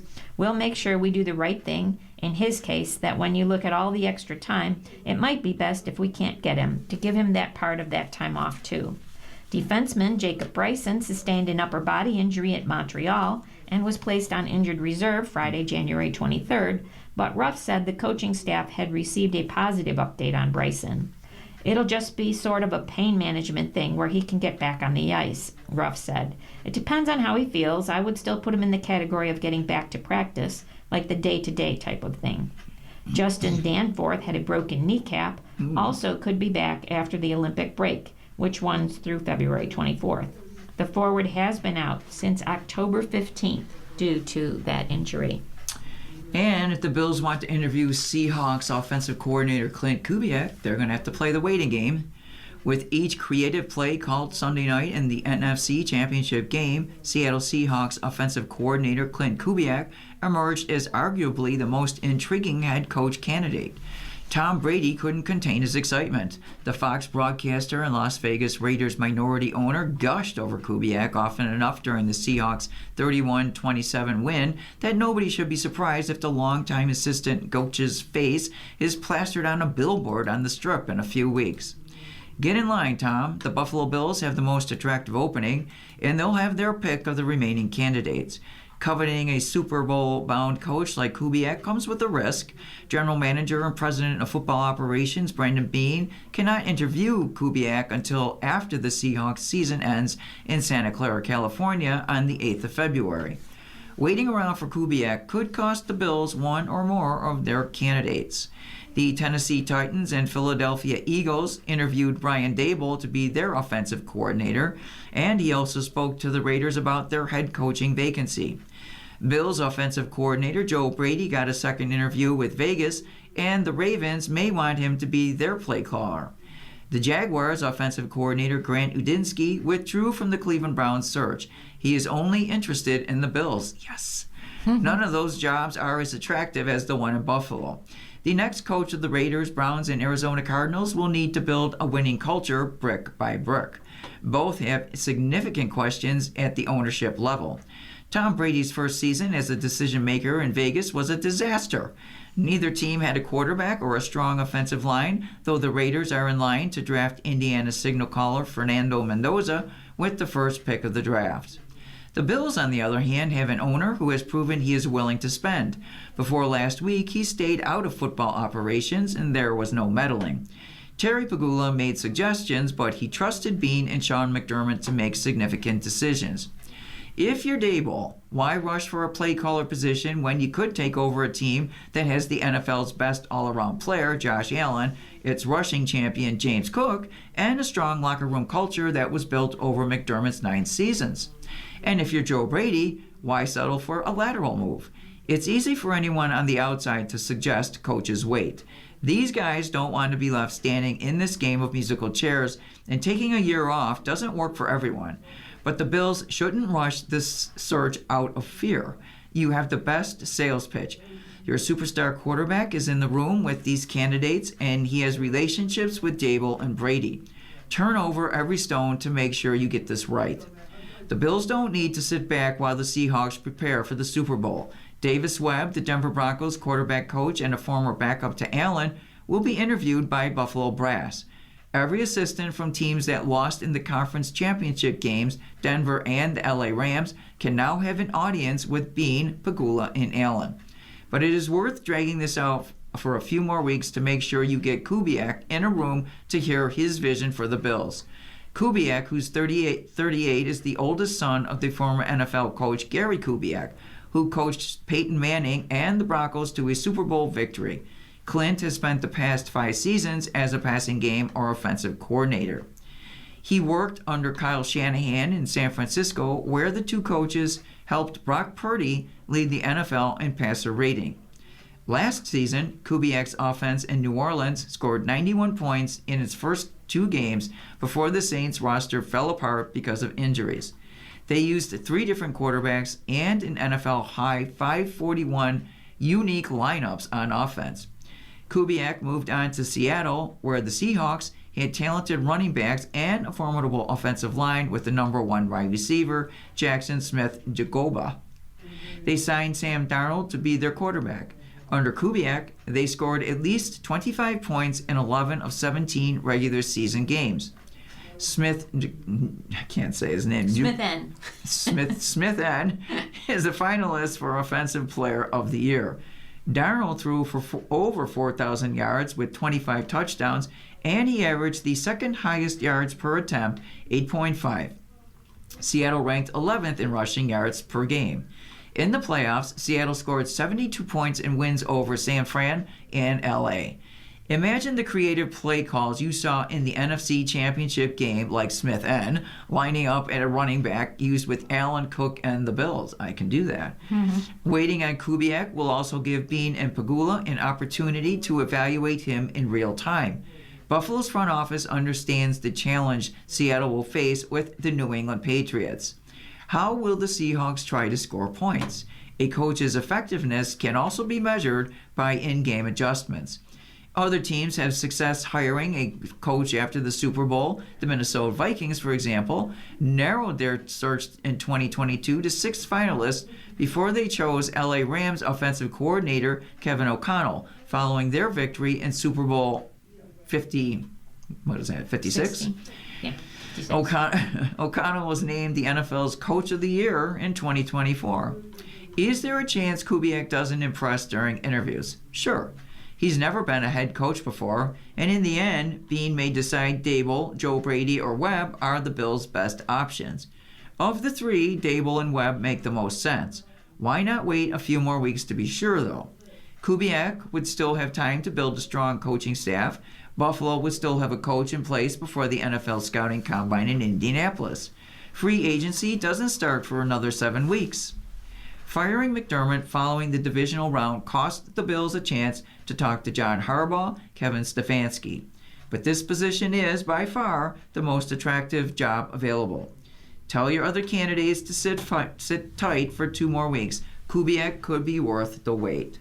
You're listening to a reading of today's Buffalo News on your Niagara Frontier Radio Reading Service. The time is 29 minutes after the hour. Let's look at the Olympics. 7 5-time Olympians will lead the U.S. roster. The U.S. team released its 232-athlete roster for the Milan Cortina Olympics on Monday, and it includes Lindsey Vonn and bobsledders Kaylee Humphreys and Elena Myers-Taylor, who are among the 7 Americans making their 5th trip to the Games.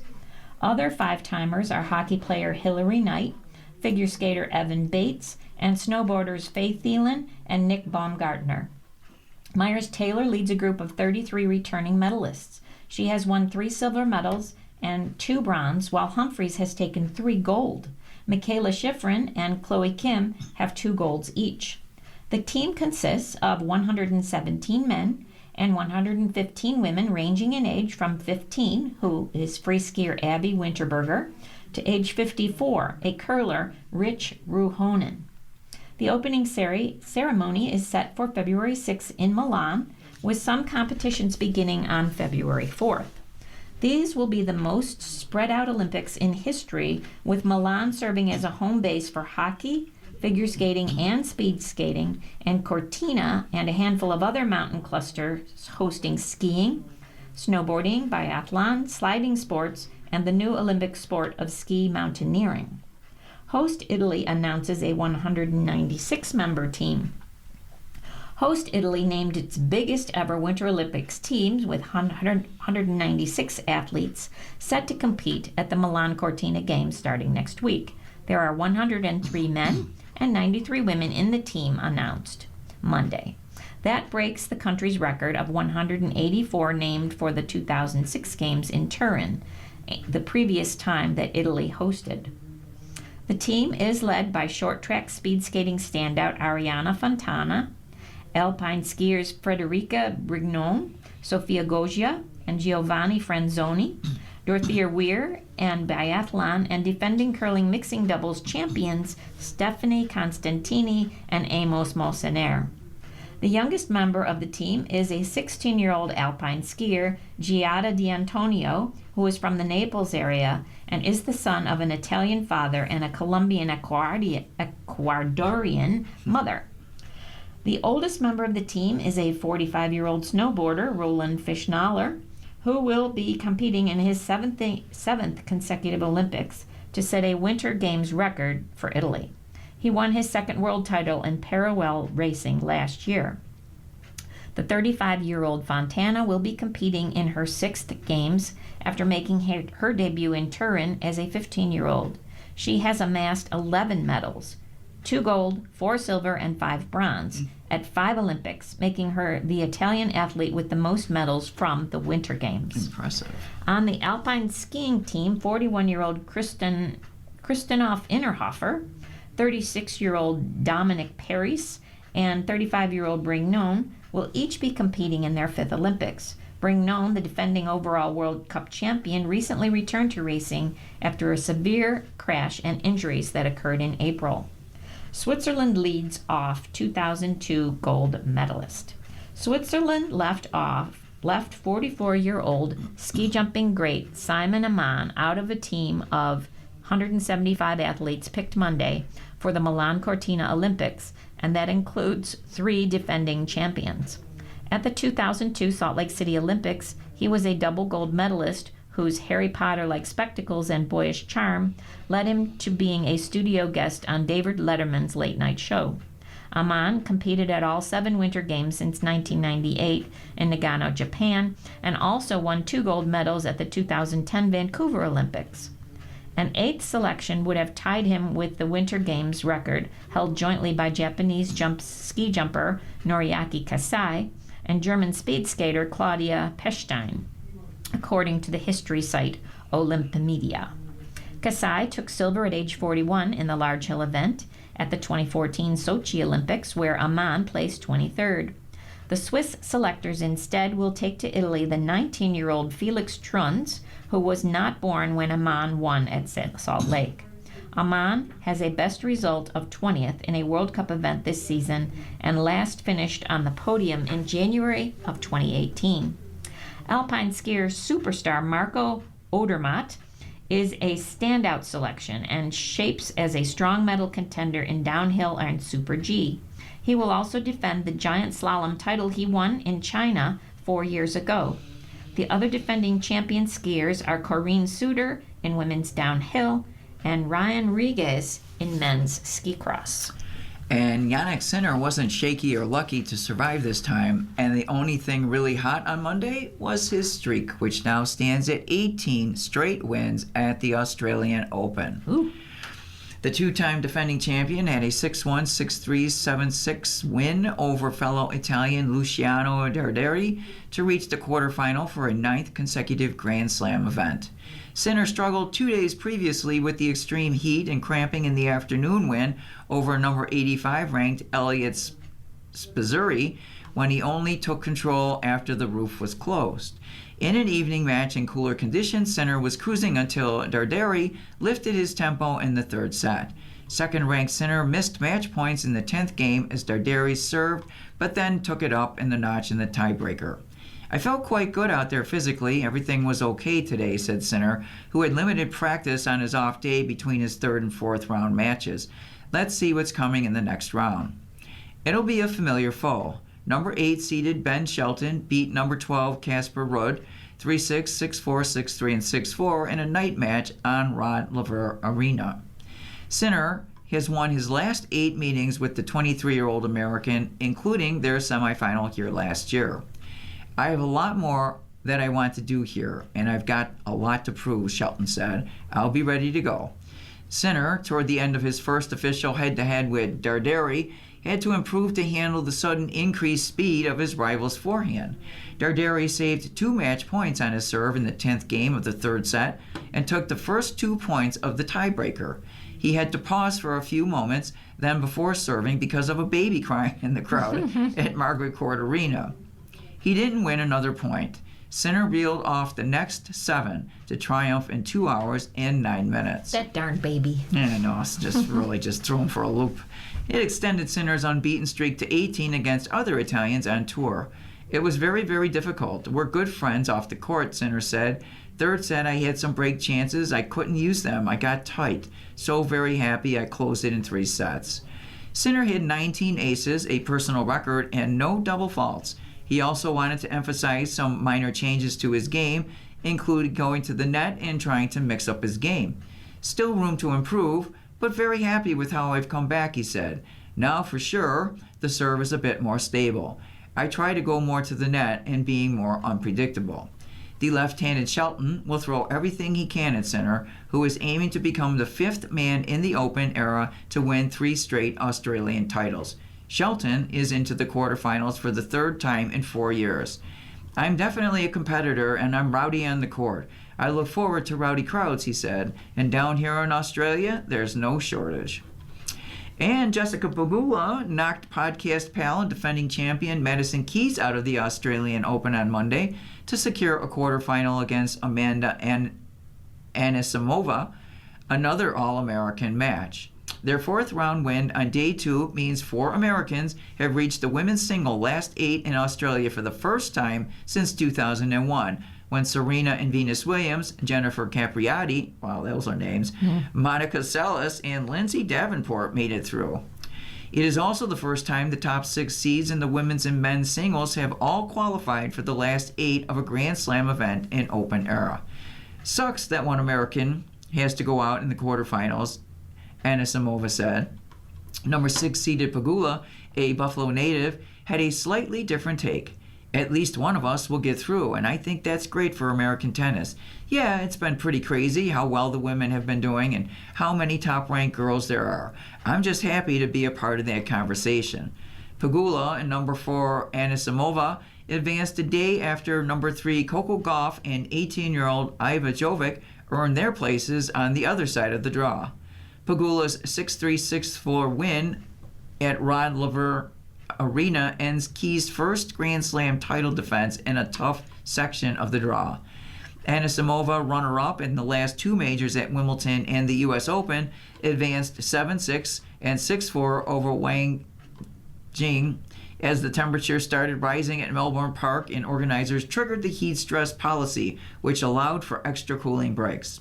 Number 2, Iga Swiatek, continues her quest to complete a career Grand Slam with a 6-0, 6-3 win over home qualifier Madison Inglis, giving the center court crowd little to cheer on the Australian Day national holiday. Swiatek next meets number 5, Alina Rybakina, runner-up to Arina Sabalenka here in 2023. Pegula is in the quarterfinals for the fourth time in Australia, but has never previously gone further at the season opening major. Anisimova is in the last 8 here for the first time. I've been seeing hitting, moving, and I feel very well this whole tournament. And to be able to keep that up against such a great player as Maddie and defending champions was going to be a lot tougher of a task today, Pegula said. I was still able to do that really well. Pegula and Keys have played 3 times previously, and Keys has won the last 2, but on Monday it was Pegula who dominated, racing to a 4-1 lead in both sets. Pegula's best performance in a major was reaching the U.S. Open final in 2024. And let's see about golf. Scheffler's still the number one in California desert. New year, same Scotty Scheffler. The world's number one player loves coming to the California desert early in the season to take stock of his game and to get into tournament shape. There wasn't much wrong Sunday in the American Express. Scheffler made birdie on half of his holes, going from a 2-shot deficit early to a lead that stretched to 6 shots late before he closed with a 6 under 66 for a 4-shot victory. There's always a certain amount of rust when it comes to playing competitive golf, Scheffler said. You can simulate as best you can at home, but you can only get into the heat of the moment when you're posting a score and you're in contention and when you're at a tournament. So it's nice to see some of the stuff that I've been practicing and working on has actually paid off. He had 4 birdies in a 6-hole stretch on the front 9 to blow past 18-year-old Blades Brown and everyone in the rest of the field. Scheffler won for the 20th time on the PGA Tour, all in the last 4 years, to earn a lifetime membership. More indicative of his dominance in the game is winning 9 of those 20 tournaments by 4 shots or more. He also joined Jack Nicklaus and Tiger Woods as the only player to have 20 PGA Tour titles and 4 majors before he turned 30. Pretty wild, Scheffler said. It's been a great start to my career. It's been special. I try not to think about that stuff too much. I was just trying to do the things I needed to do, to be prepared. The world's number one player briefly shared the stage with Brown, who finished high school 2 weeks ago and tied for 17th in the Korn Ferry Tour event in the Bahamas that finished last Wednesday. He's the first player to play 8 straight days of PGA Tour sanctioned competition. Whether the fatigue caught up with him or simply the moment, he was trying to become the youngest PGA Tour winner in 95 years. It ended quickly. Brown was 1 shot behind 54-hole leader Siwoo Kim and 1 shot ahead of Scheffler heading to the tee at the par 3 4th on the stadium course at PGA West. 5 holes later, Brown and Kim both were 5 shots behind, and Scheffler was putting it into overdrive. 8 rounds, I know, sounds like a lot, but I was having a lot of fun, he said. You're telling me I get to play in a PGA Tour event and to play with Scotty Scheffler and see him win it? That was insane. I got some things I got to sharpen up, and hopefully we can see if we can do what Scotty's doing. It all looked so routine at the end. Scheffler wrapped in a par putt to finish at 27 under 261, stuffed the golf ball in his pocket, and smiled. It all looks so routine. It seems like he never wants to relax, said Jason Day, one of 4 players who won the B flight by finishing second. He always does his work, needs to do whatever he needs to do to be able to prepare, and he's always around the lead. And that's a very, very difficult thing to do with how much distractions there can be, especially at number 1. Scheffler seized control quickly after a birdie bogey start. He hit 8-iron to 2 feet on the par 3 4th hole, played the par 5th smartly with a shot away from the water, and a pitch and run he nearly holed from across the green for birdie. Wedges led to 2 more birdies to close out the front, 2 more early on the back to lead by 4. Brown's chances seemed to end on 1 hole. He took an aggressive line and pulled his tee shot into the water on the par 5 5th. He had to drop in front of the tee boxes. He chose to drop in the dormant Bermuda rough instead of the teeing ground, and then hit a poor wedge when he got back into position that led to a double bogey. Brown went 11 holes without a birdie and had 2 late bogeys that led to a 74. He fell from a tie for second to a tie for 18th, costing him a spot at Torrey Pines next week. But it was a good lesson alongside a great teacher. I would say one of the coolest things that I learned today was how underrated Scotty Scheffler's short game is, Brown said. To see it in person and just to look at kind of the trajectory and the spin and just the control he has with his wedges and short game. Obviously, his putting is insane too. It was really cool to watch, so I'm definitely going to work on that. Day closed with a 64 that moved him up 18 spots to a runner-up finish, along with Ryan Gerard, 65, Matt McCarty, 68, and Andrew Putnam, 68. Kim, who plays often with Scheffler at Royal Oaks in Dallas, also lost his way on one hole. He was 2 shots behind on the par 5 8th when he took 2 shots to get out of greenside bunker, chipped strong, and made double bogey. He missed a 3-foot par putt on the next hole. Kim rallied with 3 birdies on the back 9 to salvage a 72 and tie for 6th. Scheffler's only big blunder was when it didn't matter, a tee shot into the water on the par 3 17 known as Alcatraz, and by then he had plenty of get out of jail free cards. His double bogey only kept the margin from being greater against the strongest field the American Express has had in decades. Scheffler now takes a week off before ending the West Coast with 3 straight events, starting with the Phoenix Open, where this amazing run began just 4 years ago. He won his first PGA title in a playoff. It hasn't been that close lately. And let's see what people are asking Eric today. Dear Eric, my friend was recently diagnosed with ADHD. She is now continually late for events or doesn't show up at all. On one occasion, my friend was coming for dinner at my house. An hour before she was due, I got a text from another friend saying they were now having dinner at her place. My first friend didn't contact me at all, not to apologize, nothing. I'd spent a lot of money on food and was cross. Other times, she forgets to show up at all unless I remind her several times in the lead-up or she's really late. When she does arrive, she reminds me she's ADHD and pokes fun at me for being so uptight about time. My mom is dying, my father is elderly with dementia and needs care from me and my sister, my daughter is ill, and I'm very stressed. My time is really important to me, and I feel very sad and alone at the moment. It's become a lot of work to maintain this friendship. I don't want to lose my friend. I love her, and I want to be supportive of her diagnosis, but I seem to be falling short in my heart, if not overtly. What can I do to be better at this? Can you suggest any resources that might help me understand? Signed, Tired. Dear Tired, it's possible to ask for what you need in this relationship and still be sensitive to your friend's needs. For instance, it's not appropriate to demand that she always be on time, but you can reinforce that communication is the bedrock of any relationship, so even after the fact, you'd appreciate a check-in if plans are missed. It doesn't seem like you're being heard, because what you describe in your letter is someone whose candle is being burned at both ends, whose time is limited, and who needs support. Your friend may not be able to show up on time for you, but she should still be showing up. Every friendship goes through seasons. Maybe this is not the season that you two are aligned, but it's worth having an honest, blame-free conversation about what you both need at this moment.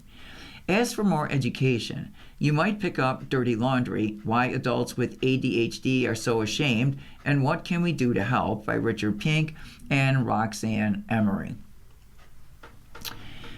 Dear Eric, I have a milestone birthday next year. I'm going to be 40 and have been telling family and friends that I'd like to have a party or gathering with them in my country of birth. I moved away from my home 15 years ago to Europe. My parents, sister, and sister's family all live in the same city in North America in very close proximity to one another. They see each other at least 3 times a week, while I travel yearly at an immense expense for Christmas to see them. They've yet to visit me, even though they've all been to Europe, but skipped visiting me. My sister is also planning on traveling to our birth country, but later in the summer, and given that her and my brother-in-law are teachers and can't take time off beforehand. She wants my parents and me to join her, but I said that my birthday is a milestone birthday, and I'd like to celebrate it on my actual birthday and in the place I was born. I had told my parents that I'd like them to also arrive to our home country for my birthday. Turns out they're going to go on the trip with my sister and her family because my mother adores my sister's infant son. It has made me sad because my mom's siblings, my cousins, and some of my best friends will be celebrating with me, but now my mom won't be in the mix. My mom is clearly choosing my sister and her family over me. How do I tell her how hurt I am and that I really want her to be there for my birthday? Signed, feeling less than loved. Dear loved, approach with I statements. This is what I was hoping. This is what I'm seeing. This is how I feel. This is what I would like. It's possible that your family is seeing this as a logistical challenge rather than an emotional choice. From what you've written, the later trip works better for more of the family. That doesn't mean your plans aren't important, simply that they may not see it the way that you do. Being open about your feelings and then listening to the response will help everyone get on the same page. It still may not be possible for everyone to join you for your birthday, but perhaps you can brainstorm an alternative way to celebrate for those that can't. By George, Washington portrait auctioned for nearly $3 million. A New York college has auctioned off a portrait of George Washington that inspired his image on the $1 bill. The painting, which belonged to Clarkson University in Potsdam, went for $2.88 million at Christie's Rockefeller Center auction house in New York on Friday. That was well above the initial estimate of $500,000 to $1 million, according to NNY360.com. The buyer was not publicly identified by Christie's. According to North Country Public Radio, the 24.5-inch by 29.5-inch painting was part of an Athenaeum-style series by Gilbert Stuart, an artist who lived from 1755 to 1828 and who painted portraits of the first 6 U.S. presidents. Clarkson's paintings was a replica made by Stuart himself, originally commissioned in 1804 and owned by James Madison, the 4th U.S. president. The image was later reversed and used as the basis for Washington's likeness on the $1 bill. Christie's consultant Martha Willoughby told NCPR that Clarkson's painting was donated to the school back in 1951 by Richard Livingston Clarkson, whose family established the university in the late 19th century. Clarkson bought it in 1929 after several previous owners, including Madison, his wife Dolly Madison, and later industrialist William Aspinwall. The painting was sold along with 5 other special American pieces. Other items included contemporary broadside edition of the Declaration of Independence that sold for $5.6 million, a draft of the U.S. Constitution auctioned for $7.4 million, and an authorized edition of the Emancipation Proclamation signed by Abraham Lincoln that sold for $6.8 million. This was a historic sale on so many levels. We've conceived it to celebrate America at $250. Christie's senior Americana specialist Peter Clarnay said in a statement, "We assembled works of exceptional importance and captured the market's attention. More than that, we are proud that this sale also captured the imagination of so many people and brought a whole new audience to Christie's." And around and about in news and notes. If you didn't hear this story, it is mind-boggling. A rock climber goes above and beyond. American rock climber Alex Honnold ascended the Taipei 101 skyscraper on Sunday in Taiwan without any ropes or protective equipment. Cheers erupted from a street-level crowd as he reached the top of the spire of the 508-meter, that's 1,667 feet, tower, about 90 minutes after he started. Wearing a red short-sleeve shirt, Honnold waved his arms back and forth over his head. It was like, what a view. It's incredible. What a beautiful day, he said afterward. It was very windy, so I was like, don't fall off the spire. I was trying to balance nicely, but it was, what an incredible position. What a beautiful way to see Taipei. Honnold, known for his ropeless ascent up Yosemite's National Park's El Capitan, climbed up one corner of Taipei 101 using small L-shaped outcroppings as footholds. Honnold's free solo climb of the iconic building in Taiwan's capital city was broadcast live on Netflix with a 10-second delay, which would take that long to fall to the bottom. The ascent, originally scheduled for Saturday, was delayed for 24 hours due to rain. And Mexico is investigating a soccer field attack. Beer cans, candles, and blood-stained clothes littered a soccer field in central Mexico on Monday, a day after gunmen killed 11 people and injured 12 others during a gathering after an amateur match. You've been listening to a reading of articles and features from the Buffalo News for today, Tuesday, January 27th. We read the Buffalo News live on weekday and Sunday mornings at 9 a.m. and rebroadcast at 4 p.m. For more information, call 716-821-5555. Your readers today have been Lori and Lita. Thank you so much for listening, and you have a great rest of your day. If you're listening to this publication online, you're probably using our website, a podcast player like Spotify or iTunes, a streaming service like Siro, or a smart speaker. Did you know that we now have a dedicated app that can be downloaded to any mobile device, like a smartphone or tablet, for free? App users can conveniently access our live stream and any episode of our podcast easier than ever. To download the app, just type NFRRS in the search window in the Apple App Store or in the Google Play Store. Contact us anytime if you have any questions by calling 716-821-5555, extension 5. Thank you.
Coming up next in the Niagara Frontier Radio Reading Service, we have the supermarket ads. At noon, we have the USA Today. Stay with us for these readings and more.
following program is intended for listeners who are blind, have low vision,